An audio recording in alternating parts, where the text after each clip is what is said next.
على آله وصحبه وسلم تسليما كثيرا أما بعد رب اشرح لي صدري ويسر لي أمري واحلل عقدة من لساني يفقهوا قولي السلام عليكم ورحمة الله وبركاته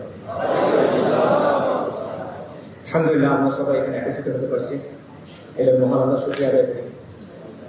আল্লাহ আমাদের এই মজলিসে আমাদের এই আলোচনার মধ্যে আমাদের এই উপস্থিতির মধ্যে বারাকা দান করেন, ইখলাস দান করেন, আমাদের পক্ষ থেকে কবুল করেন। আমাদের ইখলাসের ত্রুটি আছে, আমাদের নিয়তের যে ত্রুটি আছে এটা দূর করে এখান থেকে এটা কবুল করেন। আমাদের রিয়া থেকে নিফাক থেকে হেফাজত করেন। আপনারা কেমন আছেন? আপনার কতক্ষণ শুনতে পারবেন কথা? আমাকে একজন বলছে যে কুমিল্লার একজন আমাকে বলছে যে কুমিল্লার মানুষটাকে বেশি লম্বা কথা শুনতে পছন্দ করে। তো আমার অনেক লম্বা কথা আছে, সেটা আমি চেষ্টা করতেছি যথাসম্ভব। আচ্ছা ঠিক আছে, আমি চেষ্টা করতেছি কথা বেশি লম্বা না করে। আচ্ছা, একটা সহজ জায়গা থেকে আমরা কথা শুরু করি। সেটা হলো আজকে আমরা এখানে কেন আসছি, কোন পরিচয়টা নিয়ে আমরা এখানে আসছি। কারণ মানুষের পরিচয় অনেকগুলো দিক থাকে। আপনার একটা পারিবারিক পরিচয় আছে, আপনার একটা প্রাতিষ্ঠানিক পরিচয় আছে, আপনার অঞ্চলগত পরিচয় থাকে, শিক্ষাগত পরিচয় থাকে, বিভিন্ন ধরনের পরিচয় আমাদের থাকে। কিন্তু সবগুলো পরিচয় আসলে সমান না। পরিচয়ের মধ্যে কিছু পরিচয় মুখ্য হয়, কিছু পরিচয় বেশি প্রাধান্য পায়। তো এখানে কোন পরিচয়টা নিয়ে আমরা আসলে আসছি? ইমানের পরিচয় নিয়ে আমরা এখানে আসছি। কিন্তু এই পরিচয়টার গুরুত্ব আসলে কতটুকু, এটার ওজন আসলে কতটুকু, এটা আমরা আসলে বুঝি কিনা সবসময়। আমার কাছে মনে হয় আমরা এটা আসলে বুঝি না। অন্য অনেক কনসিডারেশন, অন্য অনেক পরিচয়, অন্য অনেক বিষয় আমাদের কাছে মুখ্য হয়ে ওঠে। দেখেন, দুনিয়ার জীবনে অনেক অনিশ্চয়তা আছে। দুনিয়ার জীবনের বেশিরভাগ জিনিস আসলে অনিশ্চিত। তো দুনিয়ার জীবনে একটা বিষয় নিশ্চিত, সেই জিনিসটা কি? মৃত্যু। সবাইকে মরতে হবে। আর আপনি যখন মরবেন তখন আপনার আরেকটা জীবন শুরু হবে, আখিরাতের জীবন। ওই জীবনে আপনার পরিচয়টা কি? আপনি চিন্তা করেন, আপনি মারা গেছেন, আপনার লাশ গোসল করানো হয়েছে, আপনাকে কাফন করানো হয়েছে, আপনাকে কবরস্থানে নিয়ে যাওয়া হয়েছে, মাটির মধ্যে রাখা হয়েছে, মাটি চাপা দেওয়া হয়েছে। আপনার বন্ধু, আপনার পরিবার আপনাকে রেখে চলে গেছে বাসায়, তারা নিজের জীবনে ফিরত গেছে। মাটির একটা ঘরে আপনি এখন একা। এখন আপনাকে প্রশ্নোত্তর করা হবে। কি প্রশ্ন করা হবে আপনাকে? তোমার বাবা কে ছিল? তুমি বিসিএসে ঠিক ছিল কিনা? তোমার সিজিপিএ কত ছিল? তোমার ক্যারিয়ার কেমন ছিল? তোমার স্ট্যান্ডার্ড অফ লিভিং কত ছিল? তোমার কত বড় বাড়ি ছিল? এই প্রশ্ন করা হবে আপনাকে না। আপনাকে প্রশ্ন করা হবে কি? মান রব্বুকা, তোমার রব কে ছিল? তোমার দিন কি ছিল? তোমার নবী কে ছিল? এই প্রশ্নগুলো আপনাকে করা হবে। এই প্রশ্নগুলো কিসের প্রশ্ন? ইমানের প্রশ্ন। অর্থাৎ আপনার যে পরিচয়, যে জীবনটা স্থায়ী জীবন, আপনার পরিচয় কি? ইসলাম। এটা ছাড়া আপনার পরিচয় নিয়ে আপনি আখিরাত পার করতে পারবেন না। মুসাফির মরুভূমির মধ্যে দিয়ে যাচ্ছে, সে বিশ্রাম নেওয়ার জন্য একটা গাছের নিচে থামলো। এখানে তার অবস্থান কিন্তু অল্প সময়ের জন্য, সেখানে কন্টিনিউয়াসলি থাকবে না। রেল স্টেশনের প্ল্যাটফর্ম, আপনি ট্রেনের জন্য অপেক্ষা করতেছেন, আপনি এখানে সবসময় থাকবেন না। দুনিয়ার জীবনটা এরকম, এই প্ল্যাটফর্মের মতো। আপনি এখানে সাময়িক সময়ের জন্য থাকবেন, এরপরে আখিরাতের জীবন শুরু হবে, যেটা হলো জীবন্ত। এবং ওই জীবনে আর কোনো পরিচয় আপনার আসলে নাই এই পরিচয়টা ছাড়া। ইসলামের যে পরিচয়, মুসলিম যে পরিচয়, এই পরিচয়টা ছাড়া। কিন্তু বলা হয় আমরা ভুলে যাই, দুনিয়া আমাদেরকে ধোঁকা দেয়। দুনিয়ার জীবন হলো এনজয়মেন্ট অফ ডিস্ট্রাকশন। এটা আমাদেরকে গাফিল করে রাখে। আখিরাতের ব্যাপারে গাফিল করে, আল্লাহর ব্যাপারে গাফিল করে, শরিয়ার ব্যাপারে গাফিল করে, ইবাদতের ব্যাপারে গাফিল করে, এবং আমাদের এই পরিচয়ের ব্যাপারে গাফিল করে। তো এই পরিচয়ের গুরুত্বটা আসলে বোঝা দরকার, যে এইটা দিয়ে আমাদেরকে আখিরাত পার করতে হবে। এটা হচ্ছে, মনে করেন আপনি গভীর সমুদ্রে বের হয়েছেন একটা ভেলা নিয়ে। এই ভেলাটা হলো লা ইলাহা ইল্লাল্লাহ মুহাম্মাদুর রাসূলুল্লাহ ভেলা। এটা হলো ইমানের ভেলা। এটা যদি ছুটে যায় তাহলে আপনার এখানে আর কোনো নিস্তার নাই। আল্লাহ হেফাজত করা শুরু করে। সো আমাদের সবার পরিচয় আগে হলো আমরা মুসলিম। সবকিছুর পরেও আপনার পরিচয় এটা যে আমরা মুসলিম। আমরা কি আগে বাঙালি বা আগে বাংলাদেশি তারপর মুসলিম? না, লা ইলাহা ইল্লাল্লাহ মুহাম্মাদুর রাসূলুল্লাহ পুরো দুনিয়া একদিকে এক পাল্লায়, এটা আরেক পাল্লায়। এটা সবসময় ভালো হয়, এই জিনিসটা বোঝা দরকার। কিন্তু তারপর যে প্রশ্নটা আসে সেটা হলো যে এই পরিচয়টার অবস্থা আমাদের সমাজে কেমন? এই যে মুসলিম পরিচয়টা, আমাদের সমাজে এই পরিচয়টার অবস্থানটা কেমন? আবারও বলতেছি, আপনার পরিচয়ের বিভিন্ন দিক আছে। আপনি যখন আপনার প্রাতিষ্ঠানিক পরিচয়ে যাবেন, পেশাগত পরিচয়ে যাবেন, আর্থসামাজিক পরিচয়ে যাবেন, পারিবারিক পরিচয়ে যাবেন, তখন আপনি সমাজে শক্তিশালী হতে পারেন, তখন আপনি সমাজে অনেক সম্মানিত একজন ব্যক্তি হতে পারেন, কোনো সমস্যা নাই। কিন্তু যখনই আপনি সামষ্টিকভাবে মুসলিম পরিচয়টা নিয়ে আসেন, যখন আপনি ইসলামকে আঁকড়ে ধরে ইসলামকে আপনার মূল পরিচয় বানায় নিয়ে আসেন, তখন কিন্তু আপনি দুর্বল। আপনি খালি দুর্বল না, আপনি সেকেন্ড ক্লাস সিটিজেন। এই কথাটা হজম করতে কষ্ট হবে। তাকে আমি আপনাকে এক্সাম্পল দিই। এখানে 2021 সালে মোদী বিরোধী আন্দোলন হয়েছিল, আপনারা জানেন। ওই আন্দোলনে মানুষ মারা গেছিল। কত মানুষ মারা গেছিল কি বলতে পারবেন? 31-17 জন মানুষ মারা গেছিল। এটা কোনো বিচার হয়েছে? হয় না। এটা বিচারের কোনো কথা হয়েছে? হয় নাই। এখনো কোনো কথা হচ্ছে? হয় নাই। এরপর দেখেন, মানুষ তো মারা গেল কবুল শহীদ হিসেবে। তারপরে আলেমুল আমাকে ব্যাপকভাবে গ্রেফতার করা হলো। শুধু গ্রেফতার করা হলো না, তাদের বিরুদ্ধে ভয়ঙ্কর সব মিথ্যা অভিযোগ আনা হলো। আপনারা জানেন মামুনুল হাফিজাহুল্লাহ, তার বিরুদ্ধে প্রচন্ড মিথ্যা অভিযোগ আনা হলো, টার্গেট করে তাকে হয়রানি করা হলো। এই সময় আমাদের যে সমাজ, সেটা রিয়াকশন কি ছিল? সেগুলো সমাজের জায়গা থেকেও তো একটা বেসিক ন্যূনতম সভ্যতা, ন্যূনতম ভব্যতা দরকার ছিল। সেটা কি ছিল কিনা? সেটা ছিল না। কাছাকাছি সময় দেখেন মুফতি কাজী ইব্রাহিম হাফিজাহুল্লাহ, তাকে গ্রেফতার করা হলো। তাকে যখন গ্রেফতার করা হলো, আপনারা কেউ দেখছেন কিনা জায়গায় খবরে নিউজ করা হলো যে কথিত বক্তা,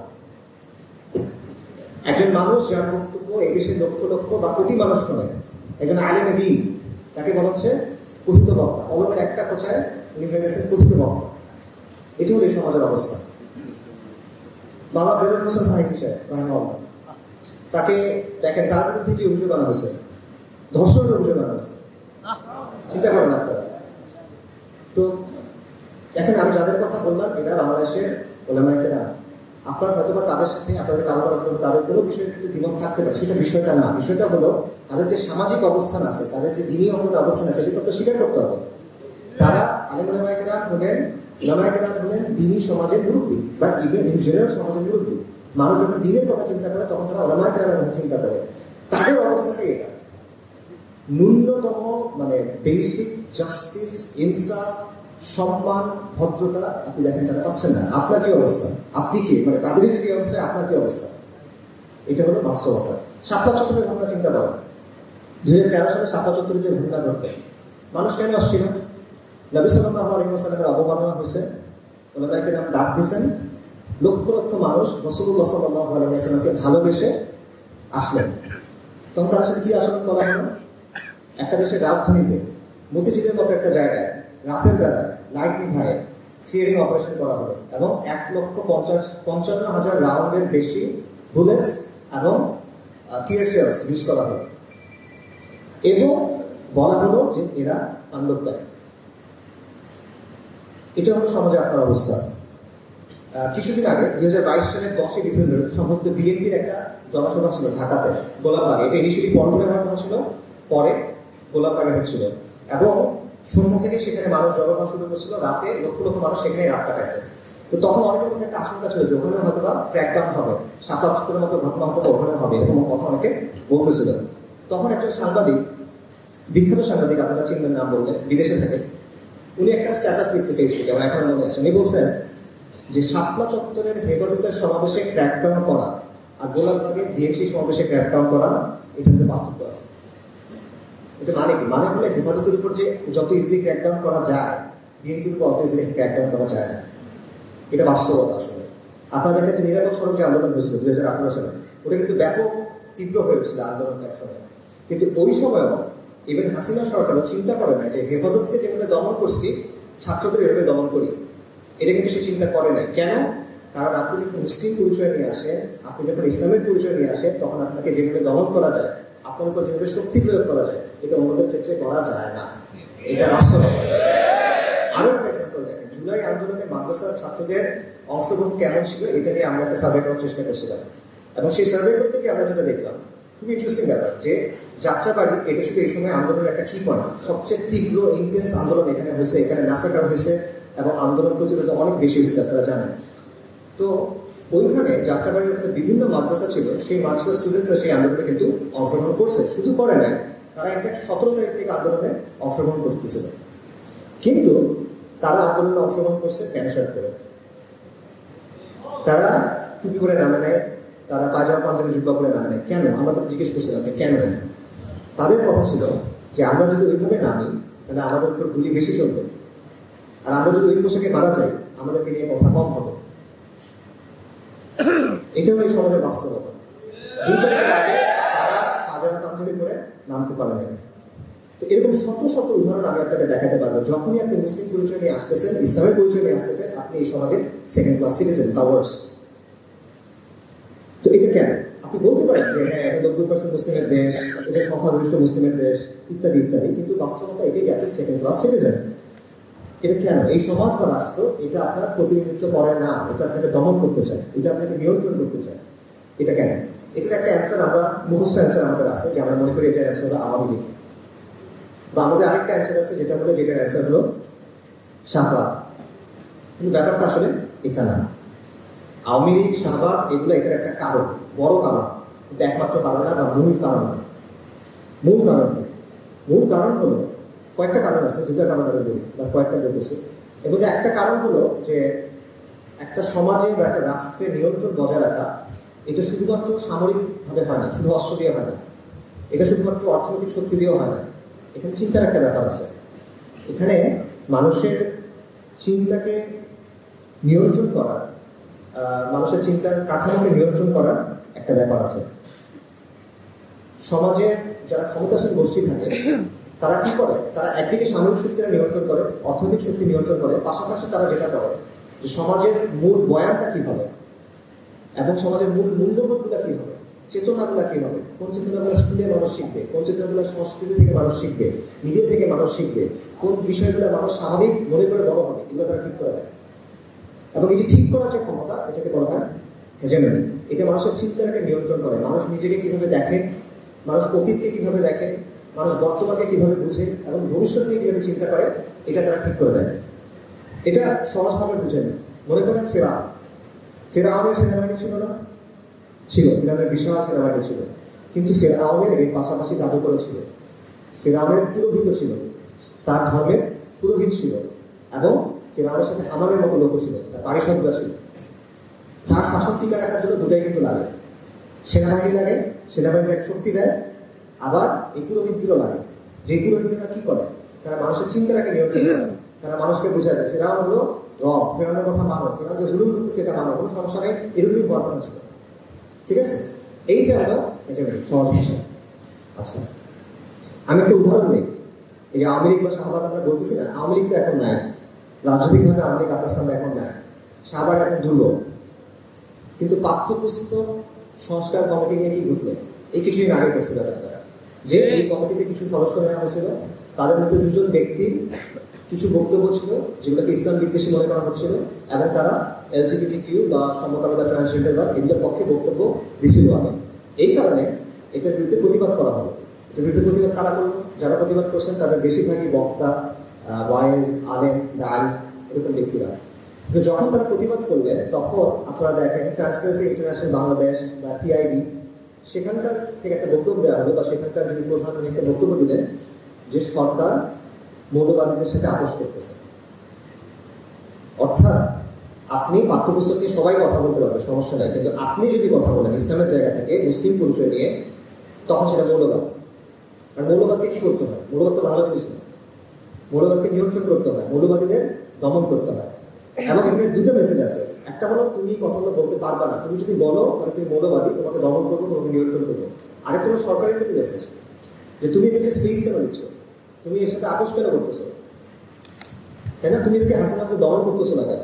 সরকারকে মেসেজ। এবং কোনো সরকার কিন্তু চায় না যে সে মৌলবাদীদের কাছাকাছি তাকে দেখা যায়, মৌলবাদী সে তার ছবি উঠবে, সে চায় না। দুর্নীতি হতে পারে, মানুষ মারতে পারে, নানা ধরনের অপরাধ করতে পারে, কিন্তু মৌলবাদীদের সাথে থাকা যাবে না। তো আওয়ামী লীগ তো নাই, এই অবস্থা কিন্তু আছে। সো এটাই বলতেছি যে এটা শুধুমাত্র আওয়ামী লীগ দিয়ে ব্যাখ্যা করতে পারবেন না, শাহবাগ দিয়ে ব্যাখ্যা করতে পারবেন না, এখানে কালচারাল ভিটামিনের একটা ব্যাপার আছে। আরেকটা ব্যাপার হলো ভারতীয় সম্প্রসারণবাদ, এটার একটা বড় ভূমিকা আছে। আমাদের সাংস্কৃতিক যে অঙ্গ, এটার মধ্যে ভারতীয়দের ব্যাপক প্রভাব, এবং অবশ্যই তারা সবসময় ইসলামকে, এই ভূখণ্ডে ইসলামকে একটা বড় থ্রেট মনে করে, সব জায়গাতেই মনে করে, বিশেষ করে এখানে তাদের ন্যাশনাল সিকিউরিটির জন্য একটা বড় থ্রেট মনে করে। তারপর ওয়ার অফ জেন্ডার যেটা আছে আমেরিকার, সন্ত্রাসের বিরুদ্ধে যুদ্ধ, এটার একটা ভূমিকা আছে। কারণ এটা চায় যে ইসলামের যে রাজনৈতিক দিকগুলো আছে, বা হুকুমতের সাথে ইসলামের যে সম্পর্কের ব্যাপার আছে, বা বিশ্ব রাজনীতিকে ইসলামের জায়গা থেকে দেখা, এই বিষয়গুলোকে সে মনে করে র্যাডিক্যালিজম। সো এই ব্যাপারটাও প্রভাবিত করে আপনার সমাজে আপনার যে অবস্থা বা দমনপীড়নের ব্যাপারটা। পাশাপাশি সেকুলারিজম বা সেকুলার রাষ্ট্রের একটা বড় ভূমিকা আছে। যে সেকুলার রাষ্ট্র বা সেকুলারিজম আমাদের এখানে জোর করে চাপা দেওয়া হয়েছে। এটা কলোনিয়াল সময় এসে ফিরিঙ্গিরা আমাদের উপর চাপাই দিছে এবং এটা টিকে রাখা হয়েছে অস্ত্রের জন্য। ঠিক আছে? তো সাধারণ এখন এটার সাথে ইসলামের একটা সংঘর্ষ আছে। ইসলাম কখনো সেকুলারিজম মেনে নিবে না, সেকুলারিজমও কখনো পূর্ণাঙ্গ ইসলাম মানতে পারবে না। তো এই অবস্থায় সাধারণ মানুষ আবার চায় ইসলাম, সে হয়তো ইসলাম পুরোপুরি বুঝে না, কিন্তু সে ইসলাম চায়। তো সমাজ ও রাষ্ট্রে যদি ইসলামের অবস্থানটা শক্তিশালী হয় তাহলে তো সেকুলার রাষ্ট্রের জন্য ভালো না খারাপ? খারাপ। এই কারণে সেকুলার রাষ্ট্র কখনোই, এই সেকুলারই হোক, খুব গরম সেকুলার বা খুব নরম সেকুলার, ডাজন্ট ম্যাটার, সে কখনো পরিপূর্ণভাবে ইসলামকে মেনে নিতে পারবে না। বরং সবসময় তার একটা চেষ্টা থাকবে ইসলামকে সীমানা দেওয়া, ইসলামকে আটকায় ফেলা এবং ইসলামকে পরিবর্তন করা, ইসলামকে নিজের মতো করে একটা ছাঁচের মধ্যে বসানো। এবং এই ব্যাপারটা আমরা কিন্তু এখনো দেখতেছি, আগের সময় দেখছি, এখনো দেখবো, সামনে আপনারা এটা দেখবেন আসলে। তো এই যে বিষয়গুলো, এগুলো আসলে নতুন কিছু না। ঠিক আছে? এই বিষয়গুলো আসলে নতুন কিছু না। আমরা যে এইখানে সেকেন্ড ক্লাস সিটিজেন, আমাদের অবস্থা যে দুর্বল, এটা আমরা মোটামুটি বুঝি। আমরা হয়তো বা এইভাবে আর্টিকুলেট করি না, কিন্তু এই ব্যাপারটা অনুভূতিটা, উপলব্ধিটা আমাদের মধ্যে আছে। আপনারা দেখবেন যে আজকে থেকে 30-40 বছর আগে মাওলানা আব্দুর রহমান রাহিমাহুল্লাহ ওদের একটা বক্তব্য ছিল, ওটা পুস্তিকা আকারে পরে বের হয়েছে, সেটার নাম ছিল বাংলাদেশের মুসলমানরা মজলুম এবং মাহরুম। অর্থাৎ এই আন্ডারস্ট্যান্ডিংটা আলটিমেটলি ছিল, এটা খালি উনি না, অনেকেই এই বিষয়গুলো আলোচনা করছেন। তো এই যে সমস্যাটা, এটা মুখোমুখি হয়ে আমরা কি করি? এটার মুখোমুখি হয়ে আমার মনে হয় আমরা মোটা দাগে 3টে অ্যাপ্রোচ গ্রহণ করছি। একটা হলো অ্যাসিমিলেশন, অর্থাৎ মিশে যাওয়া, যে আমরা সমাজের সাথে খাপ খাওয়া নেওয়ার চেষ্টা করছি এবং খাপ খাওয়াতে গিয়ে ইসলামের সাথে ছাড় দিছি। সমাজের সাথে খাপ খাওয়া নেওয়ার জন্য ইসলামের জায়গায় ছাড় দিছে, আপোষ করছি। এটা হলো একটা অ্যাপ্রোচ, অ্যাসিমিলেশন, মিশে যাওয়া, মিশ্রণ। দ্বিতীয় যে অ্যাপ্রোচ, সেটা হলো আইসোলেশন বা বিচ্ছিন্ন হয়ে থাকা, আলাদা হয়ে থাকা। আমরা নিজেদের একটা বলয় বানায় নিছি। সেটা হতে পারে আমার নিজের কমিউনিটি, আমার ভাই বোনদের কমিউনিটি, বা মসজিদ বা মাদ্রাসা বা খানকা, এটাকে কিন্তু একটা আমরা আলাদা করে নিছি, বা একটা অঙ্গন, একটা বলয় আমরা আলাদা করে নিছি। এটার মধ্যে আমরা মূলত থাকি, এর বাইরে আমরা যাওয়াটা এড়া যাওয়ার চেষ্টা করি। ঠিক আছে? অথবা একান্ত প্রয়োজন হলে, একদম বেশি প্রয়োজন হলে, তখন হয়তো আমরা এটার বাইরে কিছুটা আসি, বাট এখানে আমরা বেশিক্ষণ থাকতে চাই না। আমরা চাই আমাদের ওই বলয়ের মধ্যে ফেরত যাওয়া। এটা হলো দ্বিতীয় অ্যাপ্রোচ, আইসোলেশনিজম বা আলাদা হয়ে থাকা। তৃতীয় যেটা, সেটা হলো রিজেকশনিজম। এটা তরুণদের মধ্যে একটু বেশি আছে। সেটা হলো যে এই সমাজটা জাহেলিয়াতের সমাজ, আমি এখানে থাকবো না, আমি এখান থেকে কোথাও চলে যাব, অথবা হয়তো কখনো কিছু একটা এখানে হবে, তখন আমি সেটা করবো। ঠিক আছে? এরকম একটা চিন্তা। কিন্তু এর আগ পর্যন্ত আমি সমাজ থেকে দূরে দূরে থাকবো, আমি সমাজের সাথে একটা মিশবো না, আমি আমার মতো থাকবো, ইত্যাদি ইত্যাদি। মোটা দাগে আমার কাছে মনে হয়েছে এই 3টে অ্যাপ্রোচ আমাদের আছে। সমাজের সাথে মিশে যাওয়া, নিজেদের একটা আলাদা বলয় বানানো, সেখানে থাকা, অথবা সমাজকে মুখে প্রত্যাখ্যান করা, সুযোগ আসলে চলে যাবো, সুযোগ আসলে কিছু করবো, এরকম চিন্তা নিয়ে থাকা। কিন্তু এই 3টে অ্যাপ্রোচের কোনোটাই দীর্ঘমেয়াদে আসলে কার্যকরী না। কেন না? যদি আপনি মিশে যাওয়ার চেষ্টা করেন, তাহলে আলটিমেটলি কি হবে? আলটিমেটলি মিশতে মিশতে মিশতে ইসলামটা থাকবে না, এটা পুরোটা জাহিলিয়াতটা থাকবে বা পুরো সেকুলারিজমটা থাকবে, এর বাইরে আর কিছু এখানে থাকবে না। আচ্ছা, এটা হলো একটা সমস্যা। আইসোলেশনিজম বা সমাজ থেকে যে বিচ্ছিন্ন হয়ে নিজের একটা অঙ্গন নিয়ে থাকবে, এটাও দীর্ঘমেয়াদে টেকসই না। কেন? 2টা কারণে। 1 নম্বর কারণ হলো সেকুলার রাষ্ট্র আপনার যে একটা বলয় আছে না, এটা ক্রমাগত ছোট করবে, সেটাকে এভাবে থাকতে দিবে না, এটা সে আস্তে আস্তে ছোট করে নিয়ে আসবে এবং সে হস্তক্ষেপ করবে। ঠিক আছে? মাদ্রাসায় জাতিসংগীত গাও, এই ধরনের কথাবার্তা সে বলবে, সে এসে হস্তক্ষেপ করবে, তোমার মসজিদে খুতবা কিভাবে আলোচিত করে দেবে, এভাবে নানাভাবে সে আপনাকে হস্তক্ষেপ করবে, আপনার জায়গাটা ছোট করে আনার চেষ্টা করবে।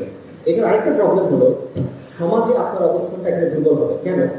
কারণ সমাজের মানুষ দেখবে যে আপনি তার দৈনন্দিন যে সমস্যাগুলো, তার আর্থসামাজিক যে সমস্যা, তার পেরেশানিগুলো নিয়ে আপনার কোনো বক্তব্য হবে না।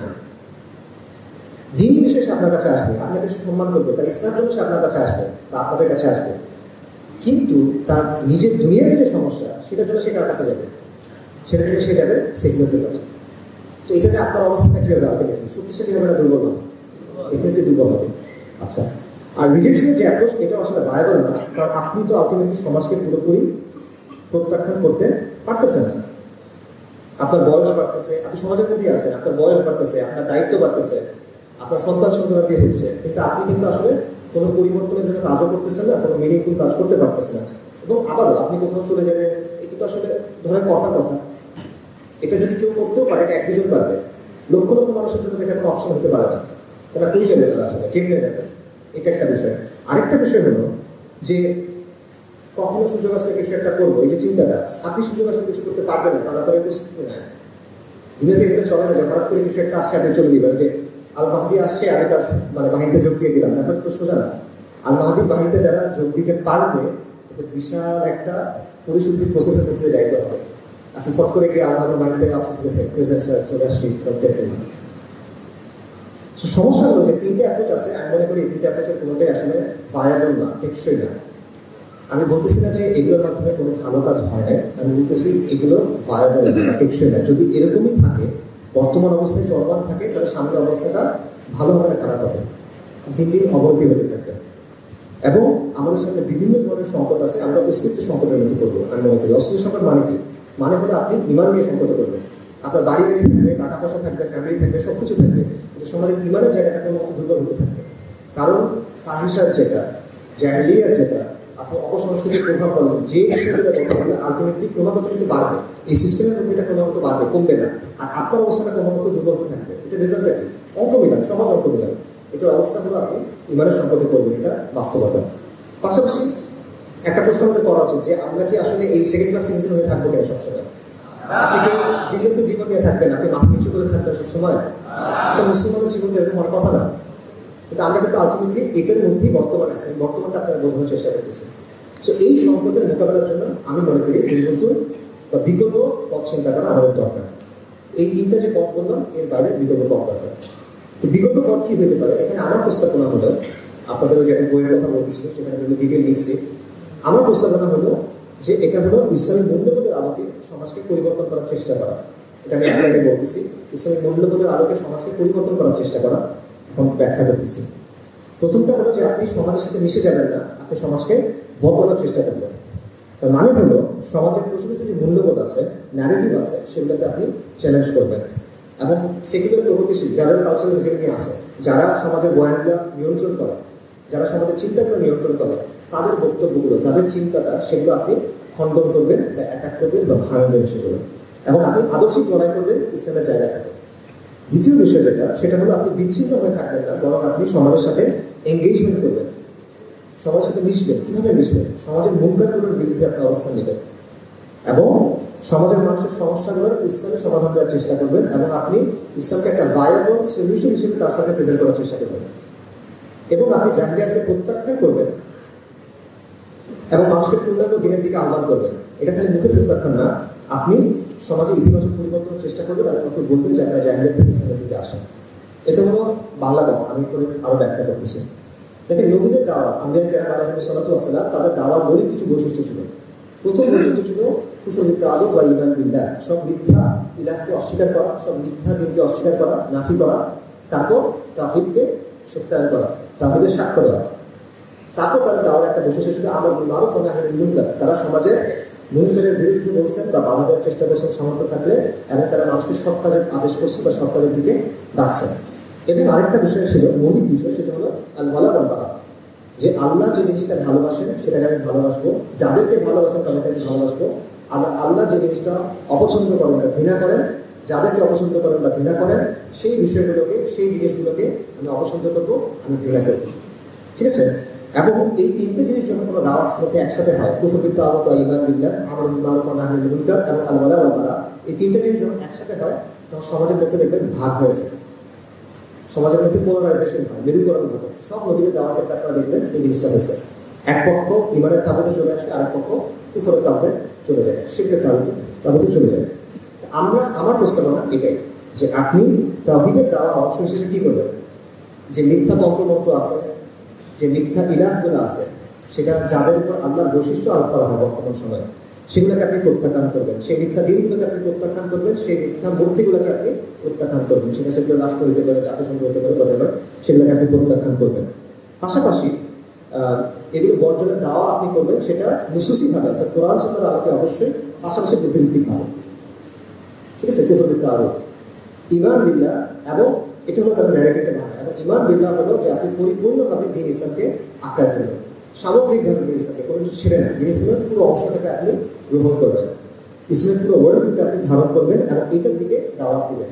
পাশাপাশি আমর বিল মারুফ ওয়া নাহyi আনিল মুনকার, সেটা হলো ইসলামের শিক্ষার আলোকে সমাজের মুনকারগুলো নিয়ে আপনি কথা বলবেন। একটু আগে বলতেছিলাম যে মানুষের সমস্যাগুলোর সমাধান আপনি ইসলামের জায়গা থেকে দেওয়ার চেষ্টা করবেন, তাদের সামনে ইসলামকে একটা ভায়াবল সলিউশন হিসেবে প্রেজেন্ট করবেন।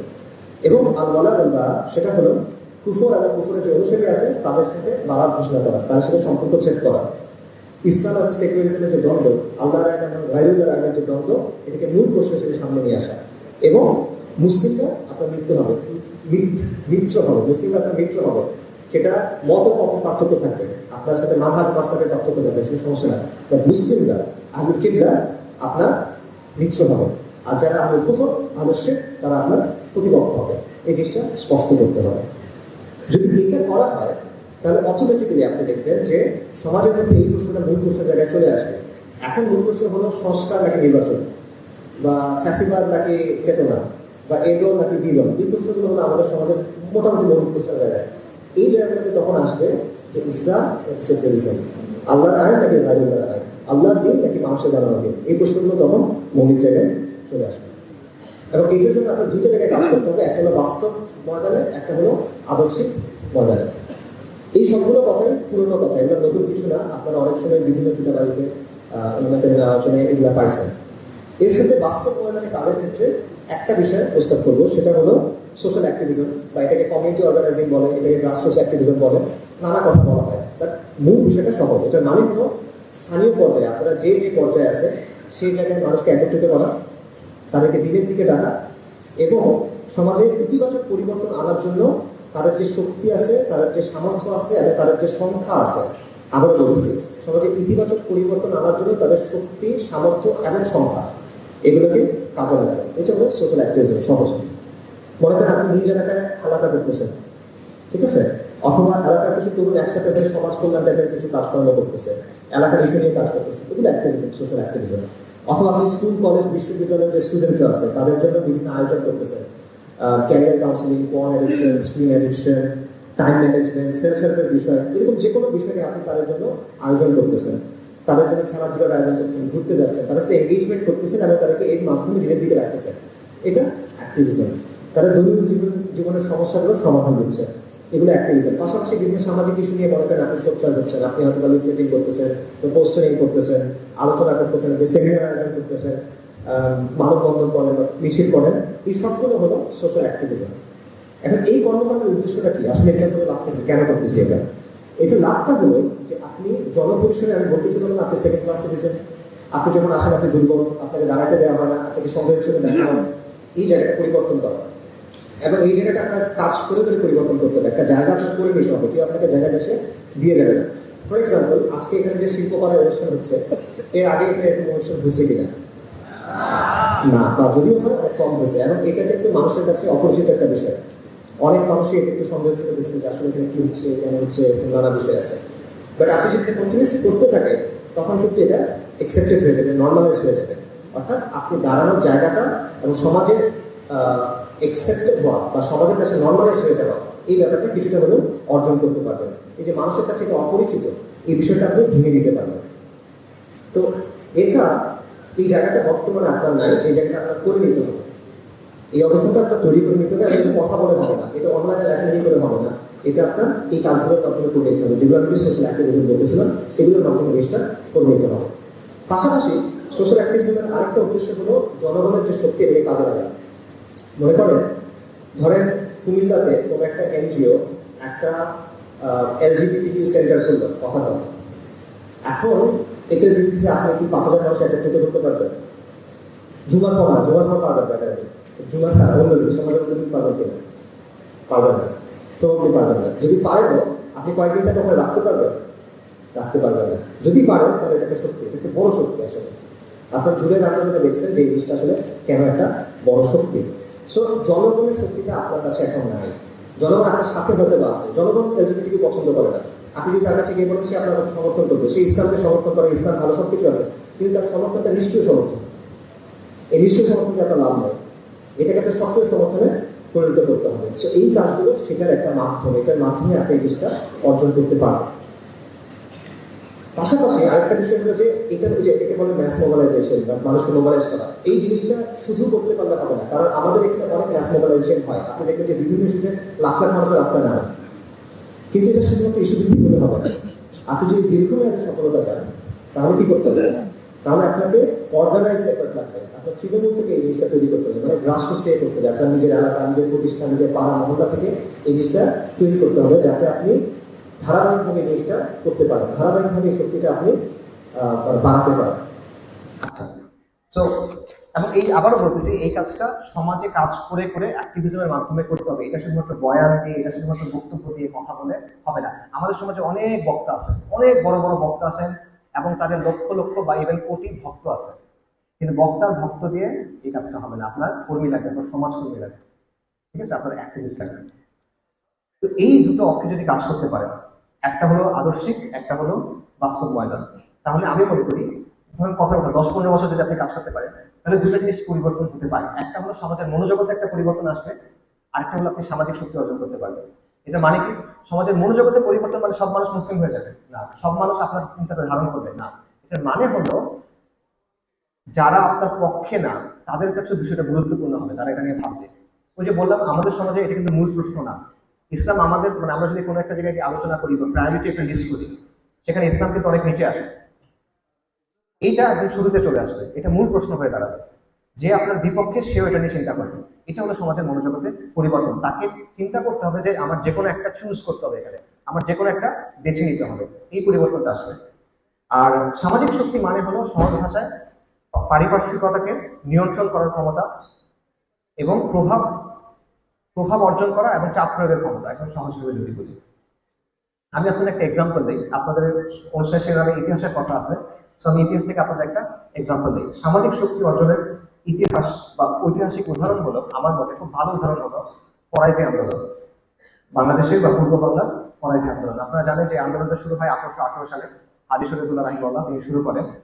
এবং এটার ব্যাপারে আমাদের কিছু চিন্তা ভাবনা আছে যে এটা ছিল একটা মূলত সমাজ সংস্কার বা ধর্মীয় সংস্কারমূলক আন্দোলন।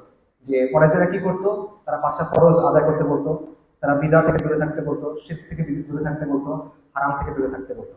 হ্যাঁ, তারা এগুলো করতো, বাট তাদের কার্যক্রম আসলে এর চেয়েও ব্যাপক ছিল। এখানে আরো অন্যান্য বেশ কিছু ডাইমেনশন ছিল, যেটা হয়তো আমরা জানি না।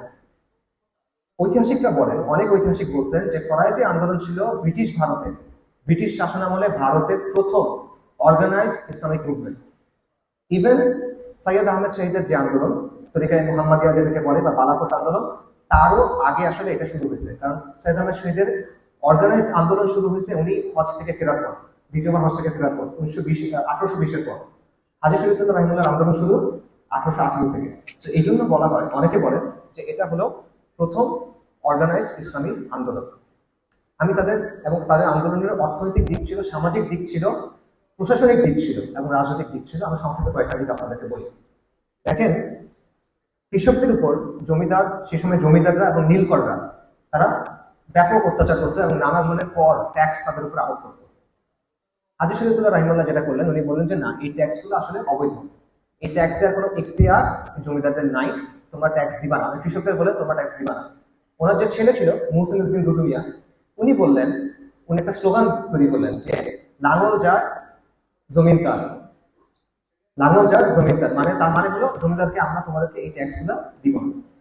এবং তারা যেটা করলো যে তারা বললো সরকারকে এবং জমিদারকে অসহযোগ আন্দোলন করা শুরু করলো, তারা ট্যাক্স দিল না। এবং এই জন্য অনেকে বলছেন যে ভারত উপমহাদেশে প্রথম অসহযোগ আন্দোলন শুরু করছে ফরাইজিরা, মোহনদাস করমচাঁদ গান্ধীরা, ফরাইজিরা। এটা অনেক ঐতিহাসিক বলছেন। সমাজ সংস্কারটা আমরা জানি, যেমন শিরক বিদার বিরুদ্ধে তাদের অবস্থান, আশরাফ আত্রাফ একটা বিভাজন ছিল সমাজের মধ্যে, মুসলিম সমাজের মধ্যে, যেটা ইসলামের সাথে আসলে কোনো সম্পর্ক নেই। এই বিভাজনটার বিরুদ্ধে তারা কাজ করছেন এবং তারা মুসলিম পরিচয়ের ভিত্তিতে ভ্রাতৃত্বের বন্ধনের উপর জোর দিচ্ছেন, যেই কারণে পূর্ববঙ্গের কৃষক, তাঁতি, জেলে, তাদের অবস্থান ছিল সমাজের সবচেয়ে নিষ্পেষিত, সবচেয়ে নিপীড়িত অংশ, কিন্তু তাদেরকে তারা একত্রিত করে একটা সামাজিক শক্তিতে পরিণত করছিলেন। পাশাপাশি তাদের একটা সাংগঠনিক কাঠামো ছিল, যেমন 3 থেকে 500 ফরাইজি পরিবার একসাথে এটাকে বলতো গ্রাম, গাঁও, এবং এদের একজন দায়িত্বশীল ছিল, তার নাম ছিল গাঁও খলিফা। এরকম 10টা বা 10টার বেশি গাঁও মিলে হলো একটা গিল্ড। গিল্ড সম্ভবত একটা ফার্সি শব্দ, সার্কেল বলা যেতে পারে। এবং পূর্ব বাংলা এরকম বিভিন্ন গিল্ডে বিভক্ত ছিল। একটা গিল্ডে 3 থেকে 5,000 ফ্যামিলি, এবং এগুলো দেখাশোনা করতো তাদের যে মজলিস শুরা ছিল, সেই মজলিস শুরার সদস্যরা। আর মজলিস শুরার নেতৃত্বে ছিলেন ফরাইজদের যিনি নেতা, উস্তাদ বলতো তারা। তো এটা ছিল একটা সাংগঠনিক কাঠামো। আবার দেখেন, প্রশাসনিকভাবে তারা তাদের যে পলিসিগুলো ছিল, সমাজ সংস্কারের যে কাজগুলো ছিল, তাদের যে স্ট্রাকচার, এগুলোর মাধ্যমে তারা একটা প্যারালাল প্রশাসন তৈরি করছিল। হেনরি বেভারিজ নামে একজন ব্রিটিশ সিভিল সার্ভেন্ট ছিল, তার একটা মন্তব্য ছিল দুদুমিয়ার ব্যাপারে, যে সে হলো বাংলার ডি ফ্যাক্টো রুলার, সে বাংলার প্রকৃতপক্ষে সে বাংলার প্রকৃত শাসক। এবং সে বলছে যে বাকেরগঞ্জ এরিয়ায় কোনো জজ বা ম্যাজিস্ট্রেটের চাইতে দুদুমিয়ার ক্ষমতা বেশি, এরকম কথা সে বলছিল। ডক্টর জেমস ওয়াইজ একজন ছিল, তার একটা 1883 সালে উনি একটা বই লিখছিল বা রিপোর্ট তৈরি করছিল ব্রিটিশদের জন্য ফরাসি আন্দোলন নিয়ে। ওইখানে উনি বলতেছেন যে ফরাসিদের শরিয়া আদালত ছিল, তাদের বিভিন্ন শরিয়া আদালত ছিল যেখানে তারা হানাফি ফিক অনুযায়ী বিচার করতো, এটা গ্রামের পঞ্চায়েতের স্টাইলে চলতো। এবং উনি বলতেছেন ঢাকা, বৃহত্তর ঢাকা অঞ্চলে এরকম 22টার মতো শরিয়া আদালত ছিল। এবং এখানে আপিল করা যেত, আপনি যদি গাও খলিফার ওখানে যে বিচার হয়েছে সেটা পছন্দ না হয়, আপনি উপরে যেতে পারবেন এবং ফাইনালি আপনি মূল যে আমির বা মূল যে উস্তাদ তার কাছে যেতে পারবেন। এই সিস্টেমটা তাদের ছিল। এবং ফরাসিরা তাদের কোনো মোকদ্দমা নিয়ে কখনো ব্রিটিশদের আদালতে যেত না, কারণ তারা এই আইনটাকে তারা প্রত্যাখ্যান করত। পাশাপাশি তারা সাদাকা তুলতো, জাকাত আদায় করতো, নিজেদের সদস্যদের শিক্ষা, তারবিয়া, তাবলীগ এগুলো ব্যবস্থা করতো, মসজিদ মাদ্রাসা স্থাপন করতো। এবং এইভাবে তারা একটা প্যারালাল প্রশাসন তৈরি করে ফেলছে। এবং নবীনচন্দ্র সেন তার একটা উক্তি আছে, বিখ্যাত উক্তি, যে ফরাসিরা ব্রিটিশ রাজের মধ্যে একটা স্টেট উইদিন এ স্টেট কায়েম করছে, রাষ্ট্রের ভেতরে তারা আরেকটা রাষ্ট্র তৈরি করছে। রাজনৈতিক দিক ছিল, রাজনৈতিক দিক চিন্তা করেন যে তারা চর দখল করতো, খাসমহল নামে একটা জিনিস আছে সেই জিনিস দখল করতো, তাদের লাঠিয়াল বাহিনী ছিল, লাঠিয়াল বাহিনীর বর্ষা ছিল, তীর ছিল, এই টাইপের জিনিসপত্র ছিল। এবং তাদের ভায়োলেন্সের ক্যাপাসিটি ছিল, কারণ জমিদারদের সাথে তাদের মারামারি হতো, এই মারামারি করার ক্যাপাসিটি তাদের ছিল। পাশাপাশি তারা বিভিন্ন ধরনের আন্দোলন করছেন কৃষকদের নিয়ে, তারা কোয়ালিশন করছেন, জোট তৈরি করছেন বিভিন্ন সময়ে নীলকরদের বিরুদ্ধে, জমিদারদের বিরুদ্ধে, ব্রিটিশ রাজের বিরুদ্ধে। তারা ইভেন হিন্দু গোয়ালা, হিন্দু কৃষক এদেরকে নিয়ে একসাথে অসহযোগ আন্দোলন করছেন। 1837, 1844, 1847 এই সময় অনেকগুলো কৃষক আন্দোলনে তারা নেতৃত্ব দিচ্ছেন। তো এগুলো হলো তাদের রাজনৈতিক কর্মকাণ্ডের বা রাজনৈতিক স্ট্র্যাটেজির কিছু এক্সাম্পল। আবার দেখেন ফরাসিদের অবস্থান ছিল, শাহ আব্দুল আজিজ দেহলভি রাহিমাহুল্লাহ উনি 1803 সালে একটা ফতোয়া দিয়েছিলেন যে এটা হলো দারুল হার্ব, ব্রিটিশ শাসনের অধীনে ভারতবর্ষ দারুল হার্ব। ফরাসিরা মনে করতো যে ভারতবর্ষ দারুল হার্ব, এবং এই জন্য তারা জুমার সালাত আদায় করতো না, জুমার নামাজ পড়তো না। এখন একটা ফিকি একটা বিষয়, এখানে মতপার্থক্য অনেক জায়গা আছে, ওটা পয়েন্টটা না, পয়েন্টটা হলো এটা একটা পলিটিক্যাল পজিশন ছিল তাদের। এবং তারা ব্রিটিশ আইনের একটা প্রত্যাখ্যান এই জায়গাটার মধ্যে ছিল, যে তারা ব্রিটিশদের শাসনটাকে প্রত্যাখ্যান করে, তারা এটাকে গ্রহণ করে না, তারা এটাকে মানে না। ফরাসিদের সাথে তিতুমিরের আন্দোলনের সম্পর্ক ছিল, সমসাময়িক কিন্তু তাদের ওখানে একটা সম্পর্ক ছিল। সাইদ আহমেদ শহীদের যে অনুসারীরা পরবর্তীতে কাজ করে গেছেন, মাওলানা মিলায়াত আলী, মাওলানা ইলায়াত আলী, তাদের সাথে তাদের একটা সম্পর্ক ছিল, তাদেরকে তারা সাহায্য সহযোগিতা করতেন। পাশাপাশি 1857 সালে যে আজাদী আন্দোলন বা বিদ্রোহ, সেখানে তারা সাহায্য সহযোগিতা করার চেষ্টা করছে।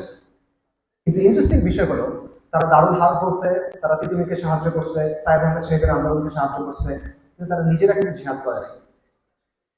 এটা কেন করে নাই সেটা স্পষ্ট কোনো উত্তর নাই, বাট একটা উত্তর হয়তো আমরা অ্যাসিউম করতে পারি। সেই উত্তরটা এরকম হতে পারে যে 1831 সালের মেতে বালাকোটে সাইদ আহমেদ শহীদের যে আন্দোলন, তারা পরাজিত হলেন, আপাতভাবে পরাজিত হলেন।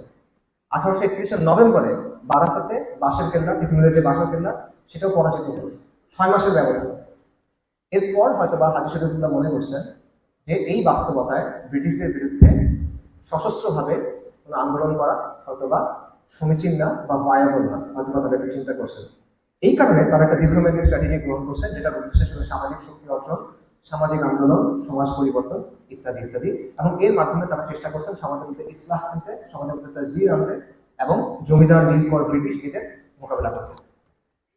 এখন সব মিলায় আমি মনে করি যে ফরাসি আন্দোলন এটা সামাজিক শক্তি অর্জনের একটা কার্যকরী এক্সাম্পল হইতে পারে। কিভাবে তৃণমূল থেকে আপনি সামাজিক শক্তি অর্জন করতে পারেন এবং সেটা ধাপে ধাপে সামাজিক আন্দোলনের দিকে নিতে পারেন, এটার একটা এক্সাম্পল আপনি এখানে পেতে পারেন। এবং এটা থেকে এটাও শেখা যায় যে আপনি জাস্ট অ্যাডহক ভাবে, মানে এক এক সময় এক এক কিছু নিয়ে কাজ করবেন, কোনো দীর্ঘমেয়াদী পরিকল্পনা নাই, এভাবে আসলে আলটিমেটলি জিনিসটা হবে না, বরং ধাপে ধাপে অর্গানাইজ ভাবে আপনার তৃণমূল থেকে শক্তি তৈরি করতে হবে। কাজে এইটাকে সামাজিক শক্তি অর্জনের একটা মডেল হিসেবে সামনে রাখা যেতে পারে, আমি মনে করি একটা নন আর্ম সামাজিক আন্দোলনের মডেল হিসেবে। এবং চাইলে আমরা ফরাসিদের সাথে কিছু প্যারালালস বা কিছু মিল আমাদের বর্তমানের সাথে খুঁজে বের করতে পারি। কিরকম? দেখেন ফরাসিদের দুটো প্রতিপক্ষ ছিল, একটা হলো হিন্দু জমিদার শ্রেণী, একটা হলো ব্রিটিশ রাজ বা ব্রিটিশ শাসক। আমাদের ক্ষেত্রে হিন্দু জমিদারের ভূমিকায় আছে আমাদের কালচার এলিটরা, সেকুলার প্রগতিশীল এলিটরা এবং ভারতীয় যে প্রভাব সেটা। অন্যদিকে ব্রিটিশ রাজের ভূমিকা আমাদের ক্ষেত্রে কারা আছে? এক হলো পশ্চিমা বিশ্ব, দুই হলো এই যে পোস্ট কলোনিয়াল সেকুলার রাষ্ট্র, যে সেকুলার রাষ্ট্রটা আছে, কারণ এটা তো ব্রিটিশদের যে শাসন সেটা কন্টিনিউশন, এবং তাদের যে দৃষ্টিভঙ্গি সেটা দিয়ে কিন্তু সে আপনাকে দেখে, তাদের মতো করে সে আপনাকে দেখে, তাদের মতো করে সে আপনাকে নিয়ন্ত্রণ বা দমন করতে চায়। পাশাপাশি স্ট্র্যাটেজির ক্ষেত্রে তাদের স্ট্র্যাটেজি ছিল সোশিও পলিটিক্যাল আন্দোলন করা, সামাজিক আন্দোলন তৈরি করা, এবং নিজেদের আদর্শ জায়গায় ছাড় না দেওয়া। আমরাও সেটাই বলতেছি বা আমিও সেটাই বলতেছি, সেটা হলো আপনি ইসলামের মূল্যবোধের আলোকে সমাজকে পরিবর্তন করার চেষ্টা করেন, শরীরের সাথে আপোষ না করেন।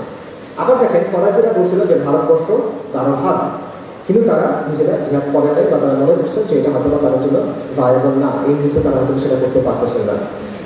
আমরা বলতেছি বা আমি বলতেছি সেটা হলো যে একদিকে আপনি জাহেলিয়ার বাস্তবতাকে চিহ্নিত করেন, সেকুলারিজমের, গাইবুল্লাহ আইনের বা এই জাহেলিয়াতের এই রাষ্ট্রের বাস্তবতাকে আপনি চিহ্নিত করেন।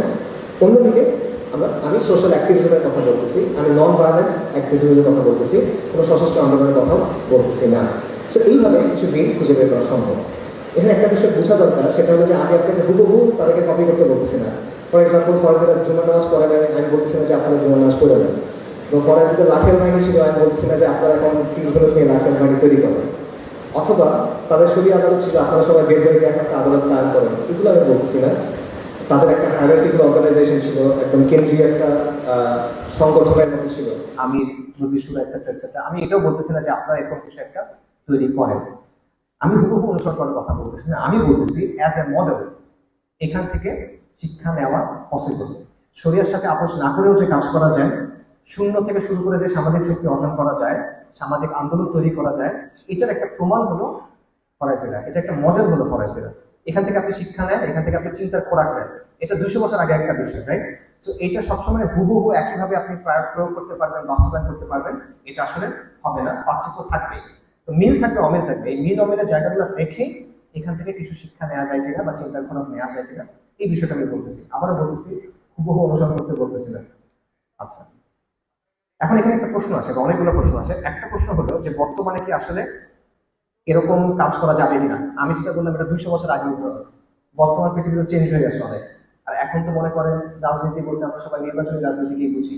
এটার মাধ্যমে তো আসলে সবাই পরিবর্তনের চেষ্টা করে, এটা দিয়ে তো করা উচিত। এই পদ্ধতি থেকে আসলে হবে সামাজিক আন্দোলন, সামাজিক শক্তি ইত্যাদি এগুলো দিয়ে হবে কিনা? এটার উত্তর হলো অবশ্যই হবে, এবং শুধু হবে না, এটা নির্বাচনী পদ্ধতির চেয়ে অনেক বেশি কার্যকরী একটা পদ্ধতি। এটা অনেকভাবে প্রমাণ করা যায়, আমি আপনাদের কয়েকটা ভাবে প্রমাণ দিচ্ছি। প্রথমত একটা জায়গা ক্লিয়ার করা, সেটা হলো আমাদের মধ্যে একটা চিন্তা আছে, একটা বাইনারি চিন্তা আছে। সেটা হলো আমরা মনে করি যে অপশন দুইটা, হয় নির্বাচনী রাজনীতি অথবা সশস্ত্র আন্দোলন, এর বাইরে আর কিছু নেই। হয় আপনি নির্বাচনী রাজনীতি করবেন, অথবা আপনি সশস্ত্র আন্দোলন করবেন, অথবা বাসার মধ্যে চুপচাপ বসে থাকবেন। এর বাইরে আর কোনো অপশন নাই, বা এর বাইরে আসলে অপশন আছে, ঐতিহাসিকভাবে অপশন আছে। সামাজিক রাজনৈতিক কার্যক্রমের বলেন, আন্দোলনের বলেন, অনেক এক্সাম্পল হিস্ট্রিতে আছে। যেমন ধরেন এই যে নির্বাচনী গণতান্ত্রিক পদ্ধতি, এটা কিন্তু তুলনামূলকভাবে নতুন একটা পদ্ধতি। পৃথিবীর অধিকাংশ দেশে আজকে থেকে 50-60 বছর আগে এই পদ্ধতি ইউজ করা হতো না। 50-60 বছর বলতেছি, 100 না, কিন্তু এটা প্রমাণ আছে।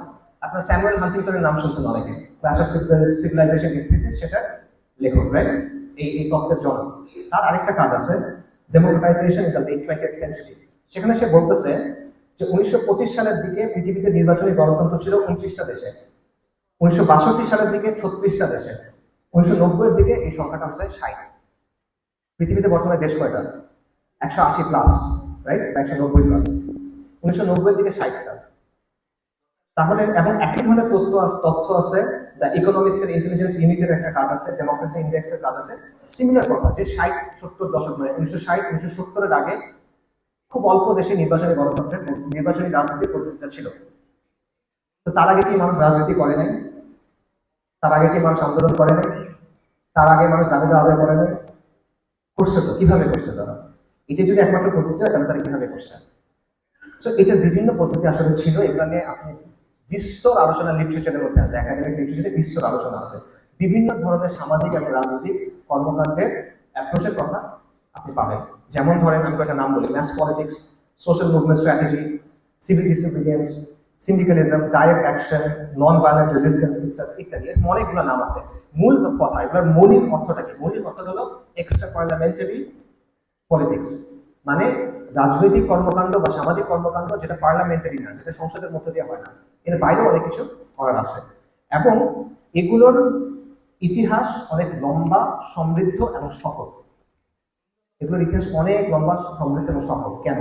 যদি সফলতার কথা চিন্তা করেন, তাহলে নির্বাচনী যে রাজনীতি, এর সাথে এই ধরনের আন্দোলন সংগ্রামের কোনো তুলনাই হয় না।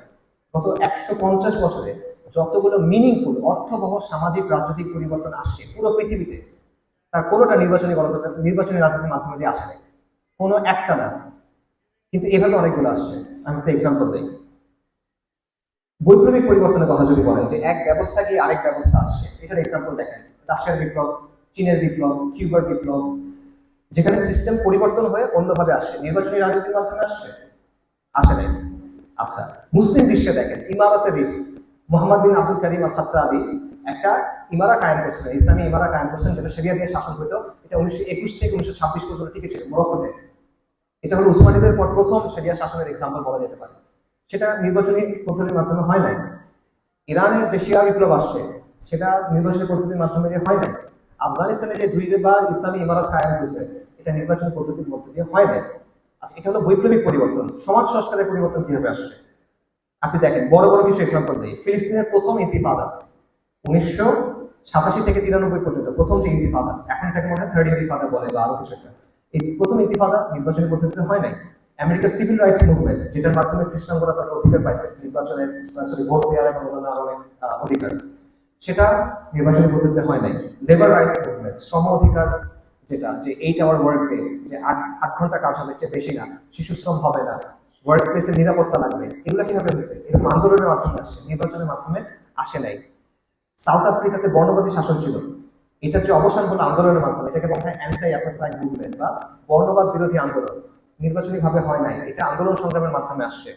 এবং আরব বসন্তের কথা আমরা জানি, যে এটার মাধ্যমে অনেক রাজনীতির পতন ঘটছে, যারা দীর্ঘ সময় ধরে শাসন করতেছিল, কয়েক দশক ধরে।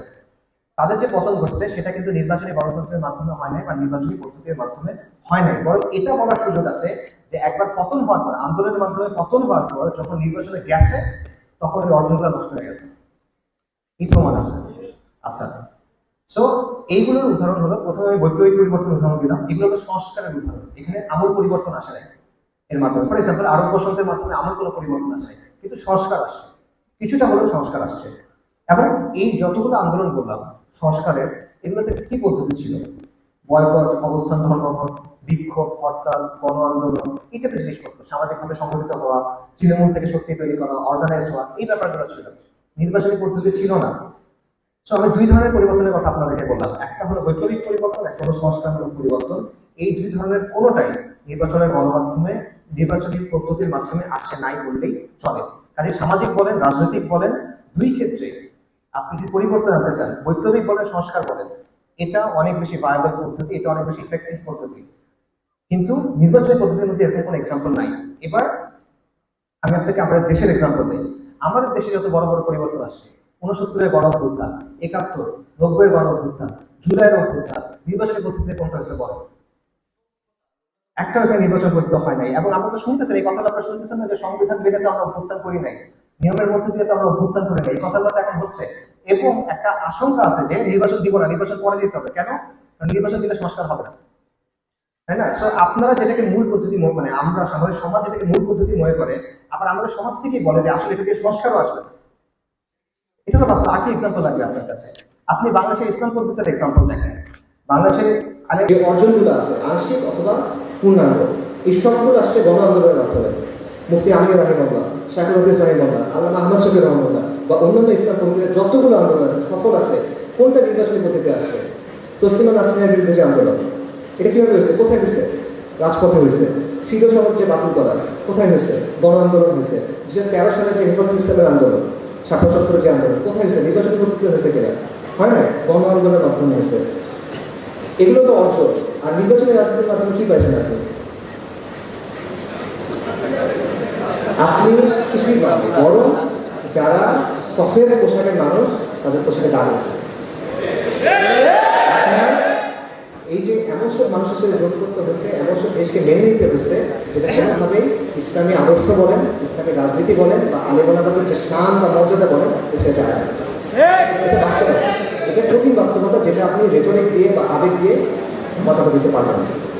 কাজেই নির্বাচনী রাজনীতির তুলনায় এক্সট্রা পার্লামেন্টারি যে পলিটিক্স, এটা সবসময় বেশি সফল এবং কার্যকারী, এটা নানাভাবে প্রমাণ করা যায়।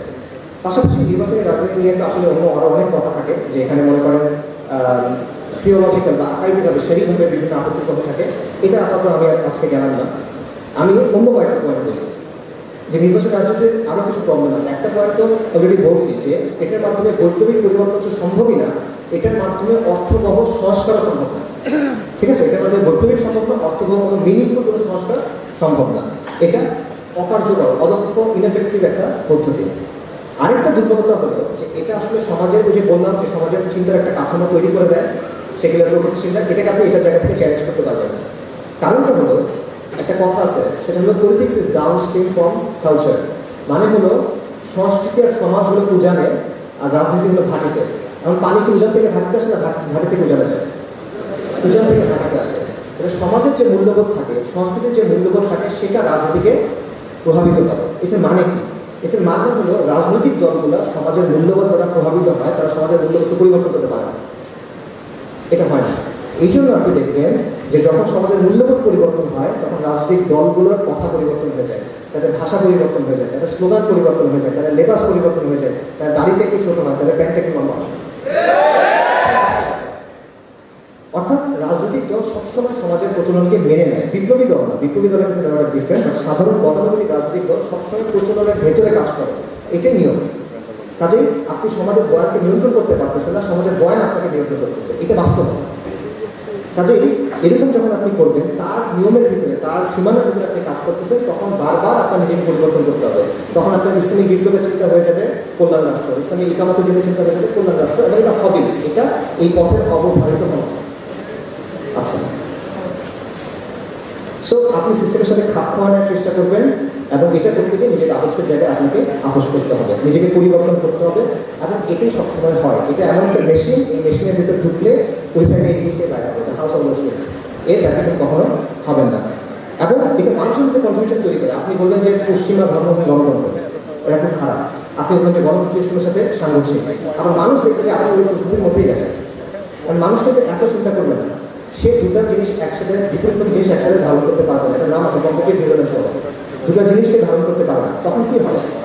মুখের কথার বদলে কাজটার উপর সে বাধা দেবে, এবং তার মধ্যে এটার একটা গ্রহণযোগ্যতা তৈরি হয়ে যায়। এই জিনিসটা, এটা বাস্তবতা, ফাংশনাল একটা অ্যাকসেপ্টেন্স ক্রিয়েট হয়ে যায়। পাশাপাশি এখানে আরও অনেক বিষয় আছে, জোটের রাজনীতির বিষয় আছে, ভোটের রাজনীতির বিষয় আছে। অনেক কথা চাইলেও বলা যায় না, অনেক কাজ করতে চাইলেও বলা যায় না।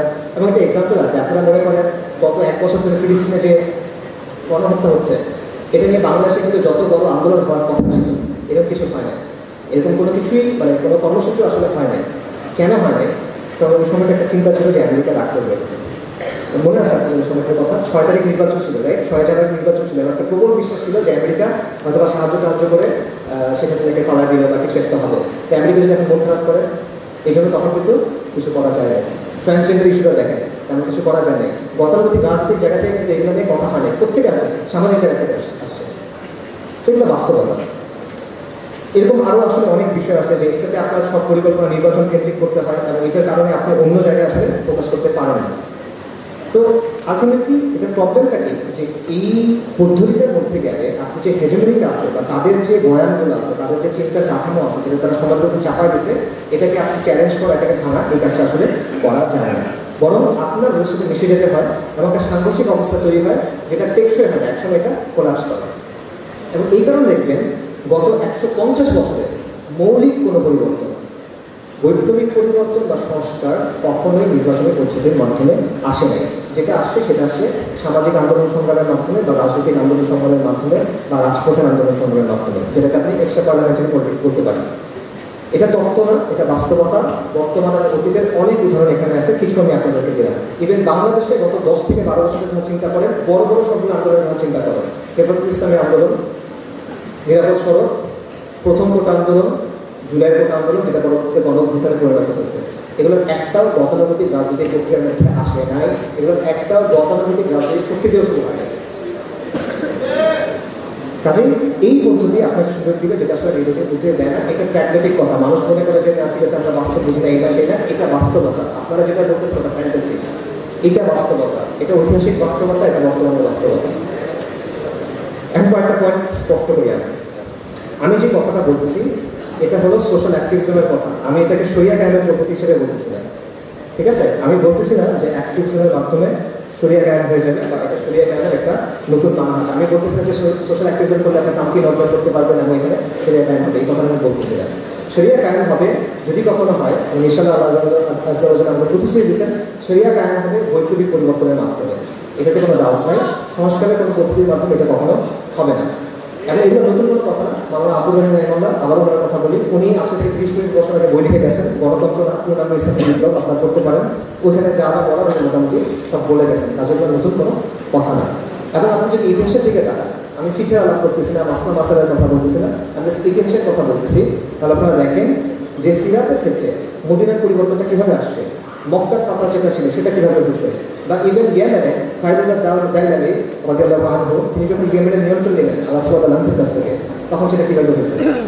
আধুনিক সময় কোনো চিন্তা করেন, আধুনিক সময়ে যে পরিবর্তন, বৈপ্লবিক পরিবর্তন আসছে, সেটা কীভাবে আসছে? খুব একটা মানে অনেক জটিল কিছু না ব্যাপারটা, মানে অ্যান্সারটা সিম্পল আসলে। রাশিয়ার বিপ্লব বলেন, ইরানের শিয়া বিপ্লব বলেন, এগুলো হলো বৈপ্লবিক পরিবর্তনের একটা উদাহরণ। আরেকটা উদাহরণ হলো চীনের বিপ্লব, কিউবার বিপ্লব বা আফগানিস্তানের যে এক্সাম্পল, আরেকটা দুটো এক্সাম্পল। এর বাইরে আসলে তেমন কিছু নাই, একটা বড় বিপ্লব, একটা জনযুদ্ধ, এর বাইরে আসলে তেমন কিছু নাই। তো যাই হোক, মূল কথা ফেরত, মানে বৈপ্লবিক পরিবর্তন এভাবেই আসবে, বাইরে আসলে আপনি ওই নির্বাচনী এই করে বাইরে সোশ্যাল অ্যাক্টিভিটির মাধ্যমে করবেন, এরকম কোনো কিছু আমি বলছি। আচ্ছা, মূল কথা ফেরত আসে, সেটা হলো আমি বলছি শরিয়া প্রতিষ্ঠানের বৈপ্লবিক পদ্ধতিতে এবং শরিয়ার আলোকে বৈধ কোনো পর্দা পত্রের সাথে এখানে ক্ল্যাশ করার কিছু নাই। তবে আমি আপনাকে এরকম কোনো কাজের কথা বলতেছি না, আমি আপনাকে বলছি সোশ্যাল অ্যাক্টিভিজমের কথা, এটার মাধ্যমে ইসলাম কায়েম হবে, এই দাবিটা আমি করতেছি না।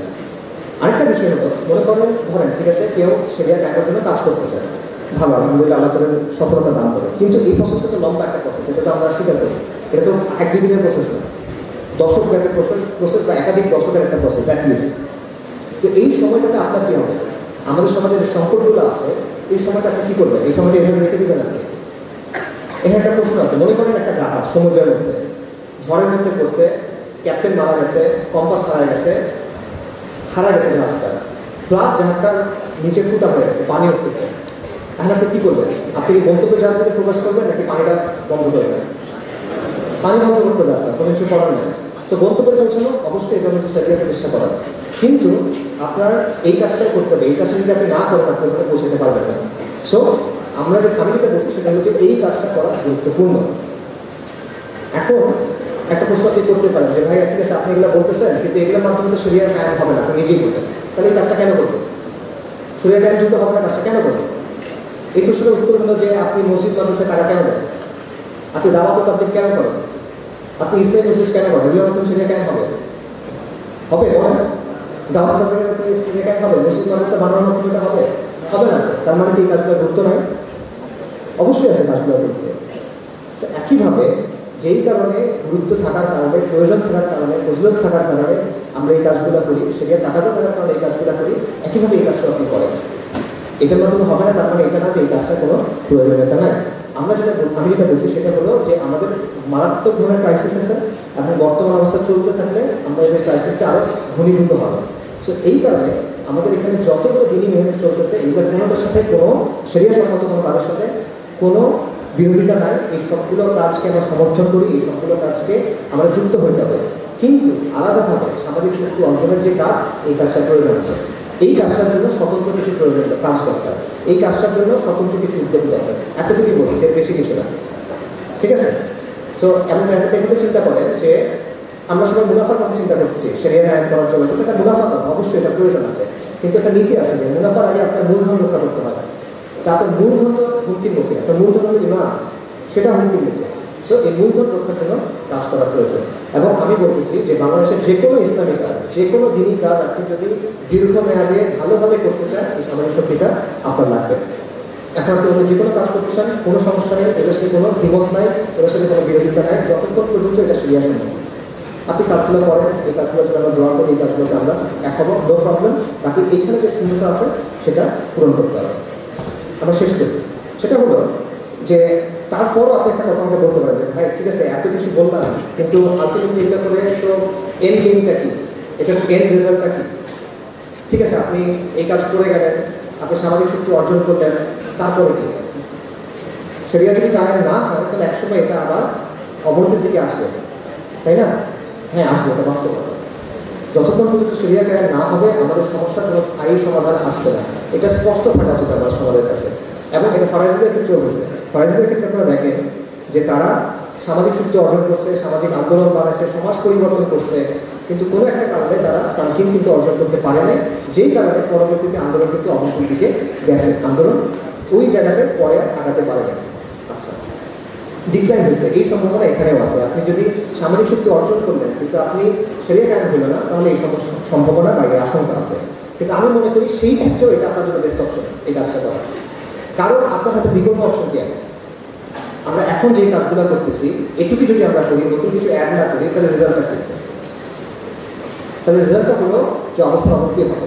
আর আমি যেটা বলছি, যদি আপনি এটা করেন, আমি মনে করি এটা আমার প্রস্তাবনা, আপনি ডিমান্ড করতে পারেন, সেটা হলো যে আপনি অ্যাটলিস্ট একটা প্রজন্মের ক্ষেত্রে আপনি অ্যাটলিস্ট এই অবনতিটা কিছুদিন দেরি করাতে পারবেন। এটা হলো একটা সম্ভাবনা, আপনি মিনিংফুল কিছু সংস্কার আনতে পারবেন।